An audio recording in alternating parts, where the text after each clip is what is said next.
Bang, bang. Welcome back, y'all. Charles Schwab week. This is at the Colonial.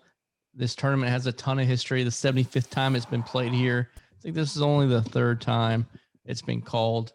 Charles Schwab, though. Last year, this was the first tournament back after the COVID 3-month hiatus, and everybody was itching to play golf at that point. But this year, we still have, even though it's a week after Phil won a major, week after major, it might be a little dicey, but so far we have a strong field holding us up. We are going back to Texas, our native land, over in Dallas, Texas, Fort Worth area. This is a par 70. It's a very tough course, a little over 7,200 yards. A couple of things to note as well. The scoring is going to be difficult, right? So you only have 2 par 5s, but the tour average for Eagles is 0.37 and Colonial is 0.13.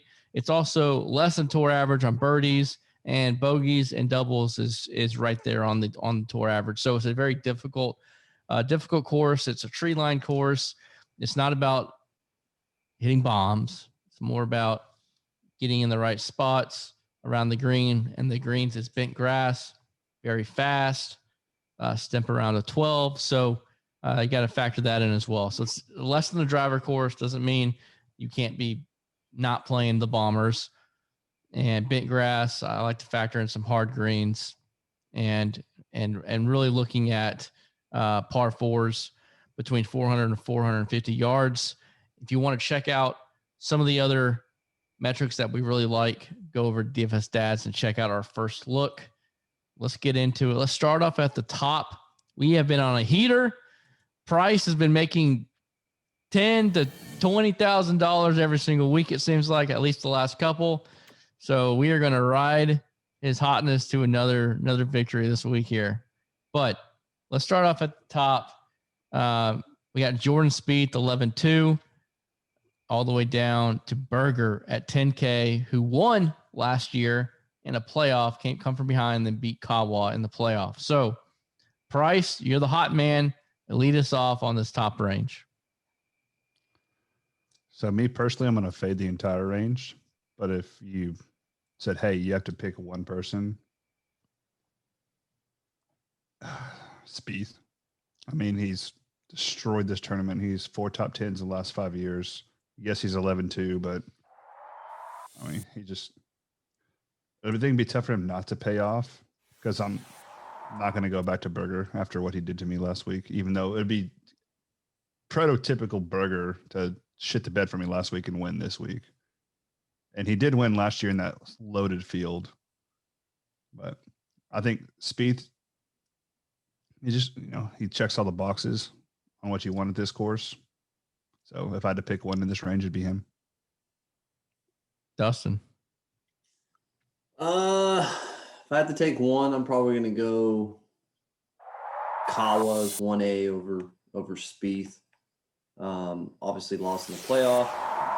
They both have similar game. Kawa's putting. If he can putt, he'll win a lot of tournaments. He's just so bad with the putter. So I think he'll be in good spots most of the tournament. So I like him. A little bit cheaper than Spieth, but I'm probably with Price. I'm probably going to fade this entire range. JT's just not in a good spot for me to like him, even though I feel like he could pop off this week as well. Yeah, I actually like JT here, but I'm with Price as well with fading this range. It's a smaller range, and JT or Spieth are the 2 plays for me. It's a less than driver course. Justin Thomas, his fairways gained is atrocious, 113th in the model. But he does everything else amazing, really good. His putter's been up and down, but JT at 11K, he can pop off at any time. He's not someone that if he's playing bad, it doesn't really matter, because any week he can just go off and win this thing by 5 strokes. So in my opinion, it's JT, but a safer option would be Spieth. He's a Texas boy and been in really good form. The next range, I think that if we're not going to be playing heavy in the top tier range, I'm imagining we like some players up in the 9K range. We'll start off with you once again, Price, in the 9K range. Bro, I love this range. Literally, you can make an argument for every single guy in this range and not fade any of them. But my number one play for the week is going to be Scheffler, then Connors. It'll be top two. And then my sneaky one be Kokrak. Yeah, for me, I like Answer the best. I know, the price is a little, you see him more than Finau and Chef. Kind of like, holy crap. But he's just been playing so well. Obviously, backdoored, went off on Sunday, the PGA, which helped our cash score, by the way. But I like him again this week. That should give him some confidence. He rates out in all the metrics. He's just been on fire. And then Connors would be my second one. So I'm right there with Price on that. And then I think Woodland's, it's hard to get a grip on who he is, but he would be my kind of play him, probably less ownership, 9,200, just because he's been popping off here and there. So, and had a pretty good showing at the PGA, just Sunday kind of fell apart. I really wish Abraham Answer was in the low 9K range. He would be locked and loaded. Wouldn't even consider anything else. He is still my top play in the 9K range, even though I do think Scotty Scheffler is a better golfer than Answer. But with this lesson driver course, his fairways gained is number 3. Answer's approach is 9th, tee to green 5th. His par 4 is 400 and 450, which is a key metric. He is 4th. So there is a lot that I'm looking at if this course Answer fits that bill. Then the second best golfer, in my opinion, that I like is Corey Connors. I think I'm falling right on line with Dustin here with those top two. He's 4th in my model. His metrics are great, minus his putting. So Connors and Answer are my top 2 in this 9K range. But I do agree with Price. There is a lot of really, really nice plays, and I don't fault you for playing any of them. Yeah, it's gonna be tough to pick where to fade in this range because, like 5 of the top 10 guys in my model are in this range, 6. So makes it kind of difficult. All right, Price, I'm gonna put you on the spot here. Your 3 fades in the 9K range on as of we're recording this Monday night.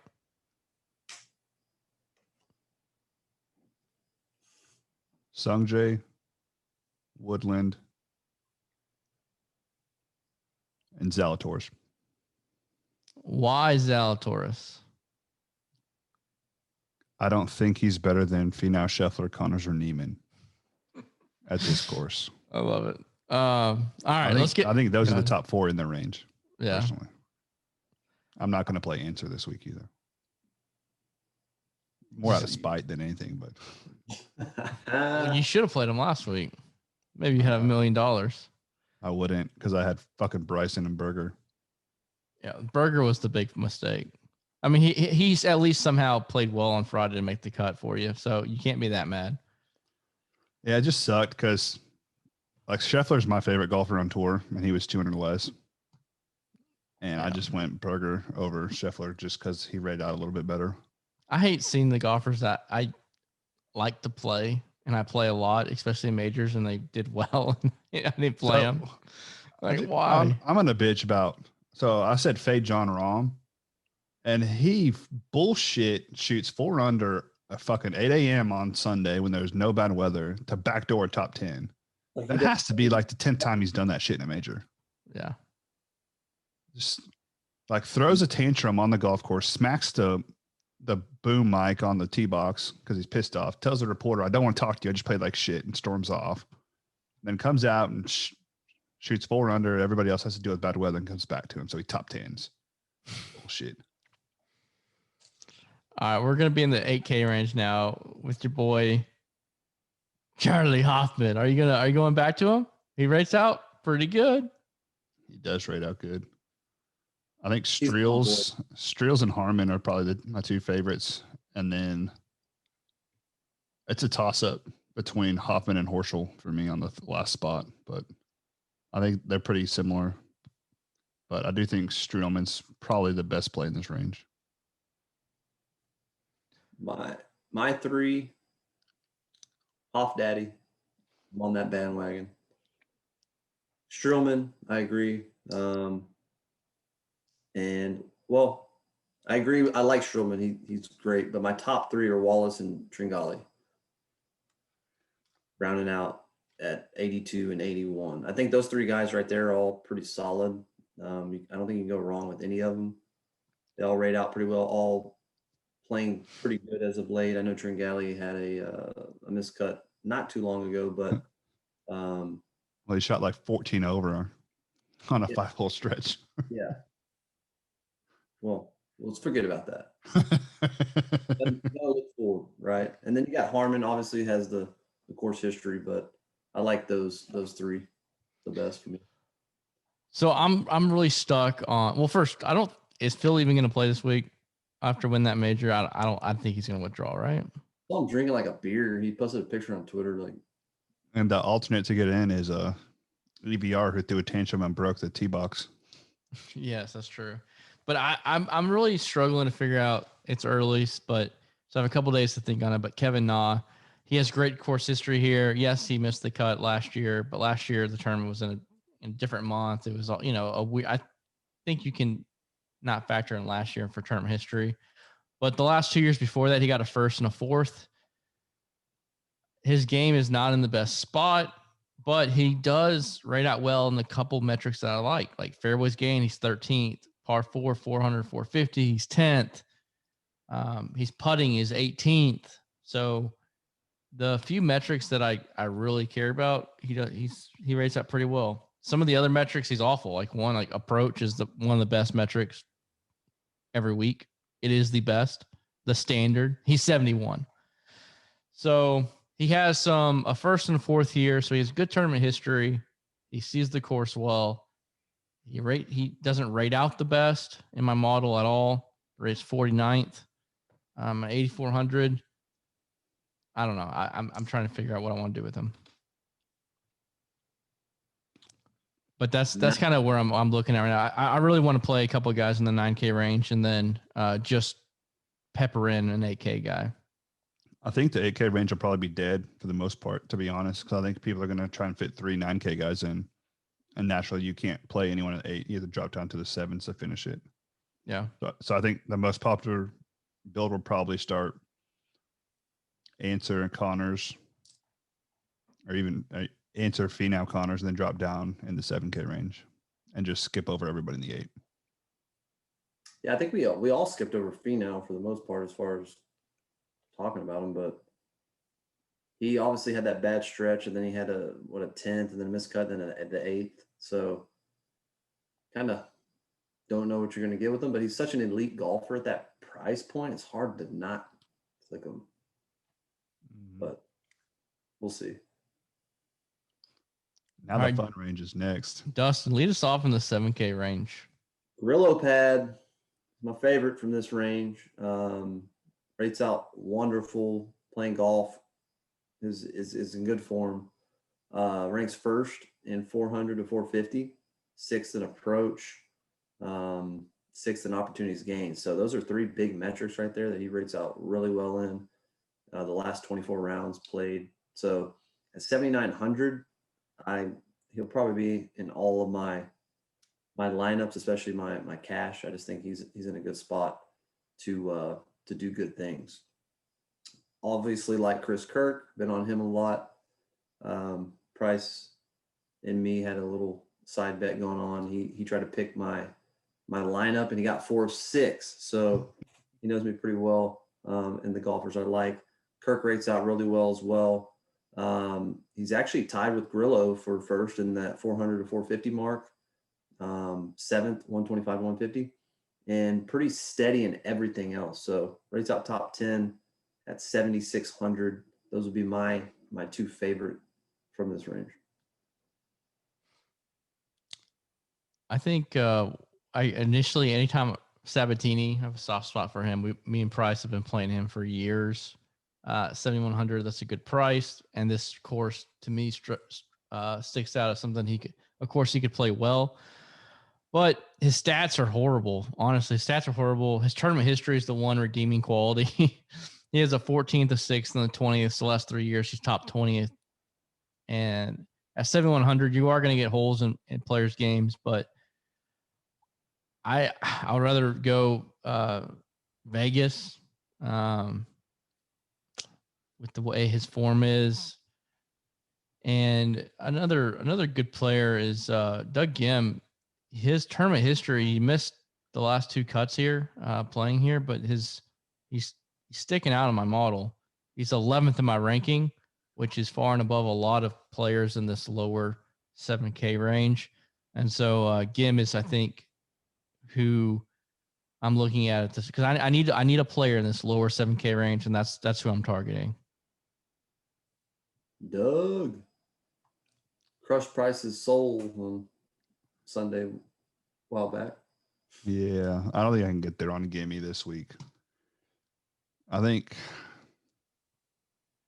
Siwoo Kim probably be my biggest GPP upside play in this range. At 7,600, he rates out well. Dude he's been playing pretty solid lately. Gooch, 7,300. Another guy who rates out pretty well for me. I think he made like 4 cuts in a row. So those two, I think, would give you at least some GPP upside. And then you touched on Vegas, so I won't go there, but I don't know what to do with Sebastian Munoz this week because he rates out decent. He's really at 7K just to make the cut to pay off. And I would say there's a better chance than not he makes a cut. Mm-hmm.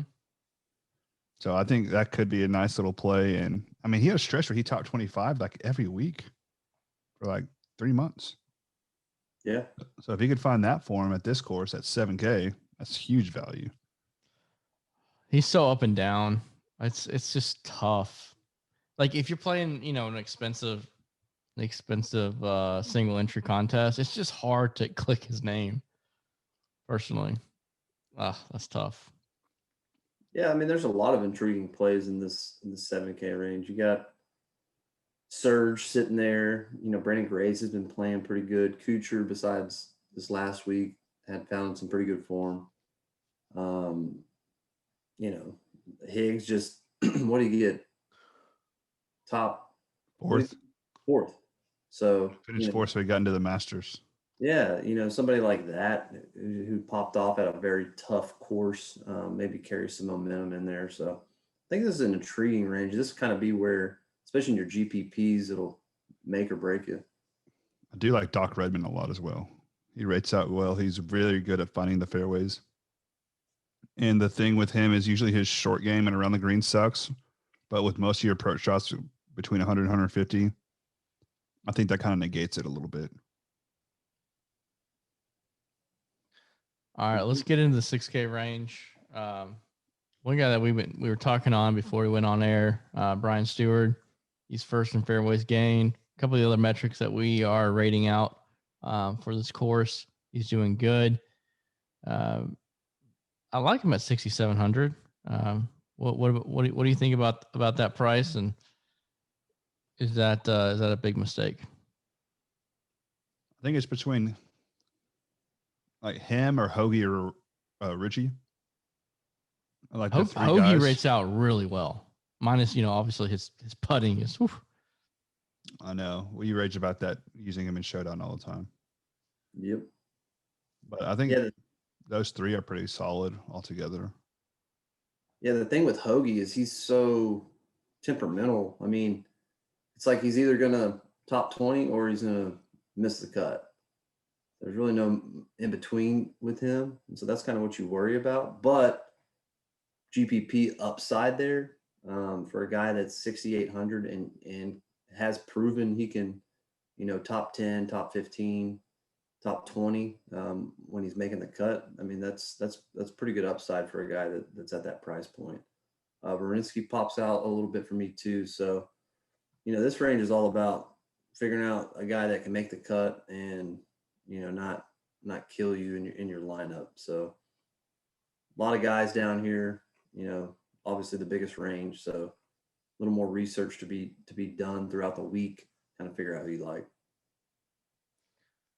All right, let's wrap it up. Let's make some money. Let's go be digging in to find our value plays and our fades. Go check us out. Like, comment, and subscribe. And we will talk to y'all soon.